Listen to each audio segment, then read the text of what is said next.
The Muslim leaders of the Barbary States had found a profitable arrangement with Christian European countries.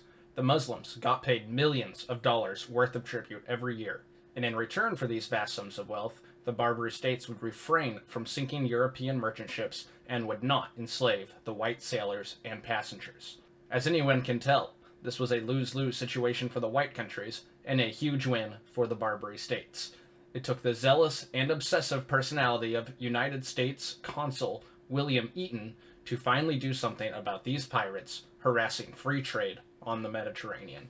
While serving the leader of one of the Barbary States, the Dey of Algiers, William Eaton was disgusted and said, "Can it be believed that 7 Christian kings, 2 republics, and a continent paid tribute to this petty African despot?" Under the presidency of Thomas Jefferson, the United States would be alone in a fight that would benefit all of Europe and Christendom. Hello everyone, this is Americanism Zoomer, and welcome to today's video on the Barbary Pirates. My goal today is to briefly describe the events of the Barbary Wars between America and the North African Barbary States. If you are interested in a deep dive on this topic, then I would recommend a different video or reading a book on the subject, because my ultimate purpose of this video is to describe why you did not learn about this subject in the American public school system. For reference, I am a public school teacher that teaches American history. For those that don't know, in public school, you have the test, and you teach to the test, meaning you focus your lessons so that your students score well on the test. And in most districts, if you are even allowed to create your own test, it has to be aligned to your state's learning standards. These standards are decided upon by a group of people who are employed by the state. These standards they come up with are public information and can easily be viewed to see what the state requires your children to be taught. I checked a few states' learning standards to see if they match my own state, and here are the results. First, I will start with my own state. You can pause and read the standards, but you will find them very vague. There are recommendations for how to teach the standards on the right-hand side, like immigrants, Africans, and the women's movement, etc. But content-wise, you skip right over the Thomas Jefferson presidency. At most, in a different section, you will find a recommendation about the Louisiana Purchase. Next, we will take a look at Texas. Texas has a reputation for being a conservative state, and as you can see, we very quickly go from the Fugitive Slave Act to the War of 1812, with very little in between. You will most likely mention Jefferson's views on the bank, and nothing else about him if you follow these Texas standards strictly. Now, for California. We see Jefferson mentioned twice. Once for his views on the bank, and once for his views on religion. Still, nothing of the entire war he fought against North Africa. Lastly, let's look at Florida. And this is the closest we will get to the Barbary Wars. It gives teachers permission to dive into the military events of Thomas Jefferson's presidency, which has to be a reference to the Barbary Wars. Still, this is a very broad standard, and the school year is limited. So it probably depends on the school district, and maybe even the teacher itself, if they view this standard as important enough to dive into, and which section of the standard they focus on. If we use these large states as a basis for the American education system as a whole, you can see there is a very slim chance you will learn about this subject. Or if you did learn about it, it was probably for a very short section of a class period without going into very much detail. The question I will answer today is, why are the Barbary Wars not taught in the public education system? I will answer with 3 different reasons. The first and most relevant answer is that the story of the Barbary Pirates goes against the slavery narrative that is also taught in American history. Unless a teacher makes a concerted effort, an average student can walk away from 2 years of American history thinking that white people kidnapped blacks from Africa, shipped them all over to America, and sold them there, and that the worst moral sin is slavery, and it was not until heroic Christian, and definitely not subversive characters like John Brown pop up to rescue Africans from the hands of their white oppressors and redeem America from what some people call America's original sin. Most of this is nonsense, but it is the reality of the education system. However, this can be combated if you properly teach the Barbary Wars. The story goes that the first event that gave us animosity towards the Barbary States was when the merchant ship Maria was captured and all its crewmen and Captain James Cathcart were enslaved. The primary sources show just how brutal this North African slavery was. The Muslims would enslave any non-Muslims as they used the commands of the Quran to justify their actions. You could get out of slavery by converting to Islam. However, if you did not convert and your home country did not pay your ransom, you were expected to be a slave for life. They enslaved Europeans, Americans, and sub-Saharan Africans. Men were often enslaved to the ruler or to the state itself and would work on public buildings or fortifications, where women were sold off to different prominent men as usually concubines. There were also reports of castration of slaves, but that was more true for the sub-Saharan Africans. Male laborers would eat little, sleep outside, be given little clothing, and work all day in the desert sun. This form of slavery is vastly different from American slavery for a multitude of reasons, but the core differences is that the Muslims use the Quran as justification for those harsh treatments, whereas mostly Christian slave owners in the United States had to follow the Bible's strict rules for slave owners. That is why American slaves had slave quarters, ate 3 meals a day, and received adequate clothing. Even with how society views slavery today through our classical liberal post-World War II morality, you can easily see how Muslim slavery was objectively worse in every way.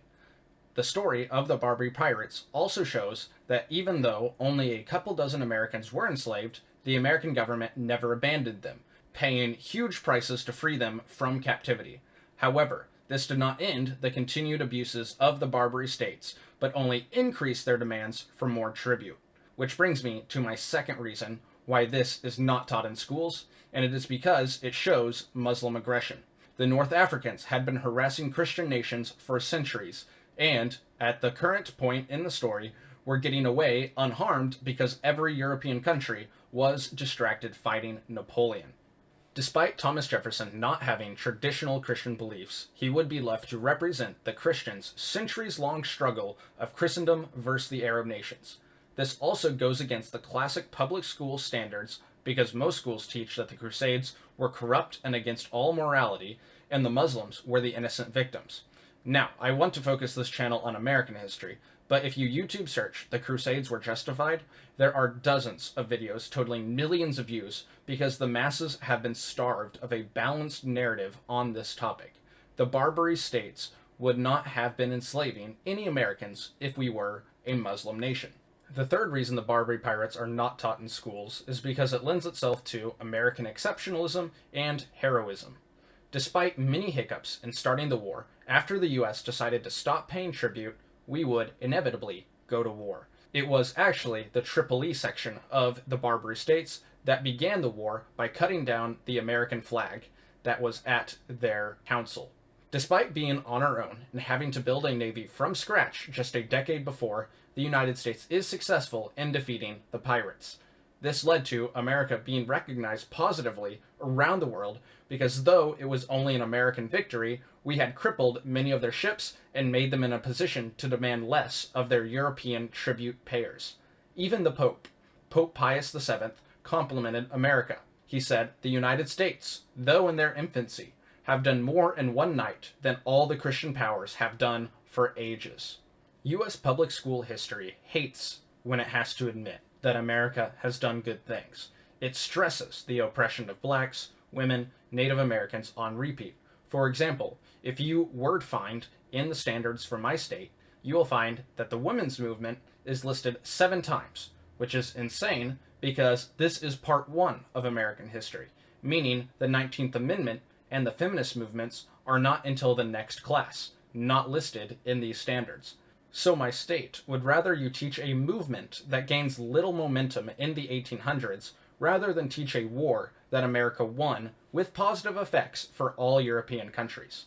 The story does not just make America as a country look heroic, it also has plenty of characters that stand out as heroes that young boys can look up to. First is James Cathcart, who was enslaved but given favor because he was a captain.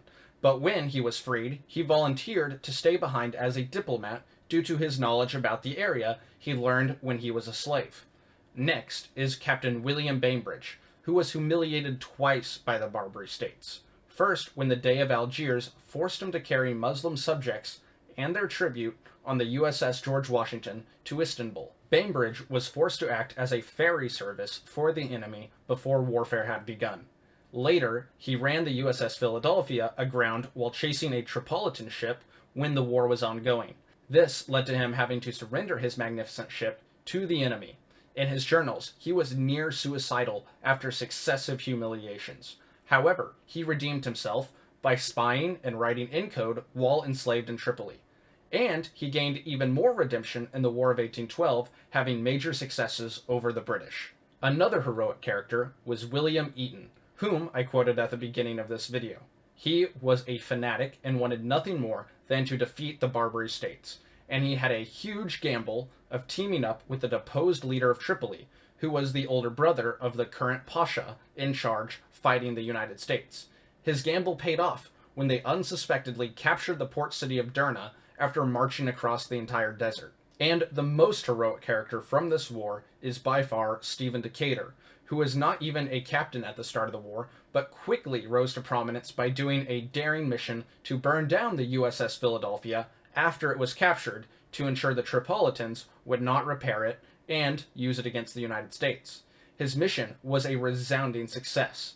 In a later battle in Tripoli, he led a small boat alongside his brother, who was in another ship, where they boarded enemy frigates and fought in hand-to-hand combat. His brother was killed during this battle, but Stephen chased the enemy boat down that killed his brother and got in hand-to-hand combat with the captain of the enemy ship. Here, he avenged his brother by killing the enemy captain himself. Decatur would also serve in the War of 1812, where he continued his actions of heroic deeds. You cannot expect public schools to teach every detail of American history, but with the nonsense we currently teach, the system could be greatly improved by adding a single lesson about the time Thomas Jefferson and America stood alone against North Africa and proved triumphant. Thank you for watching.